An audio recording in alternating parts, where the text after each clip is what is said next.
Ahojte, vítajte pri našom ďalšom školskom podcaste. V tejto epizóde vám žiačky 5. A priblížia najkrajšie sviatky roka, a to Vianoce. Tešíte sa na Mikuláša a darčeky od Ježiška? Tak pozorne počúvajte, ako sa to všetko začalo. Svätý Mikuláš. Viete o tom, že pred stovkami rokov žil v meste Myra, ktoré leží v Turecku. Biskup menom Svätý Mikuláš. Svätý Mikuláš bol známy tým, že veľkodušne pomáhal ľuďom. Svoje dobré skutky vykonával tak, že ho ľudia pritom nikdy nezbadali. V tých časoch žili v Myre 3 slobodné sestry. Nemohli sa vydať, pretože boli chudobné a nemali veno, ktoré by si priniesli do manželstva. Najstaršia z nich mala síce milého, no ani v kútiku duše nedúfala, že by sa mohol stať jej manželom. Jedného večera začula spoza dverí akýsi šuchot. Rýchlo ich otvorila a tu zbadala na verande balíček peňazí. Ten, kto ich sem položil, zmizol rýchlo a bez stopy. Dievčina sa veľmi potešila, veď teraz sa už mohla vydať. To však nebolo všetko. Onedlho i jej 2 mladšie sestry dostali veno. Ale ani oni nezistili, kto je tým neznámym dobrodincom. Najmladšia sestra zazrela kúsok červeného plášťa, v ktorom bola zahalená postava s vysokou čiapkou na hlave. Postava rýchlo zmizla v lese. Nuž, my však vieme, kto to bol. Bol to Svätý Mikuláš.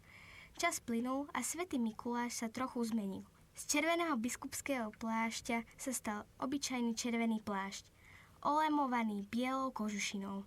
Niekde nosí Svätý Mikuláš vysokú červenú čapicu, niekde kapucňu. V rôznych krajinách dostal Svätý Mikuláš i rozličné mená. Deti v Anglicku ho poznajú pod menom Santa Claus. V Holandsku ho volajú Santa Claus a chystajú mu do obloka topánky, aby im do nich nepozorne nadelil darčeky.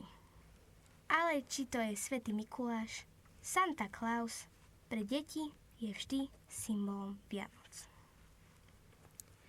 Narodenie Ježiška. Po ceste šlo niekoľko vozov. Za nimi kráčali 2 ľudia, muž a žena. Bol to Jozef a Mária. Nemali dosť peňazí, aby sa mohli viesť na voze, museli ísť pešo. Mali za sebou dlhú cestu a boli veľmi unavení.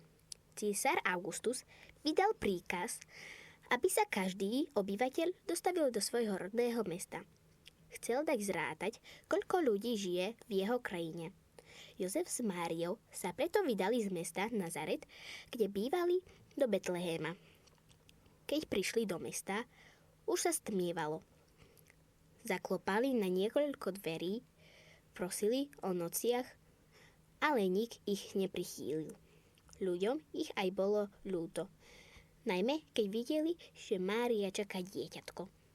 No na miesto, kde by mohli prespať, sa pre nich nenašlo. Do Betlehéma vtedy pricestovalo toľko ľudí, že nebolo kde hlavu skloniť. Neboj sa, Mária. Boh nám určite ukáže cestu na miesto, kde si budeme môcť odpočinúť, povedal Jozef. Tak sa aj stalo. O chvíľu našli maštaľku. Bolo tam dosť miesta aj pre nich. Vnútri bolo niekoľko zvieratiek, ovečky boli ešte na paši. Zvieratá ich vďačne prijali medzi seba.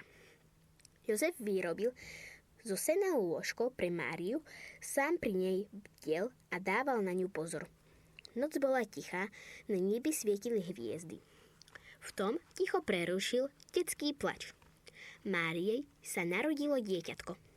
Vyzeralo ako každé iné nemluvniatko, ale bolo výnimočné. Za Máriou raz v noci prišiel anjel a povedal jej, že sa stane matkou Božieho syna. Dieťa, ktoré sa jej narodí, sa stane kráľom všetkých ľudí a za jeho vlády budú všetci šťastní. Mária si privinula dieťatko k sebe a povedala, budeš sa volať Ježiš. Tak mi to zvestoval anjel. Ochránim ťa pred každým, kto by ti chcel ublížiť. Jozef pohľadil Máriu i dieťa a všetci boli veľmi šťastní. Nemali kolísku, do ktorej by uložili malého Ježiška, no v maštali boli jasličky, z ktorých jedávali zvieratá. Jozef ich vystlal slamou, uložil do nich Ježiška a spolu s Máriou sa pozerali na tento Boží dar. Na nebi nad maštaľkou sa zjavila hviezda. Nebola to obyčajná hviezda, bola krajšia a o mnoho väčšia než ostatné hviezdy. Zvestovala ľuďom príchod Spasiteľa.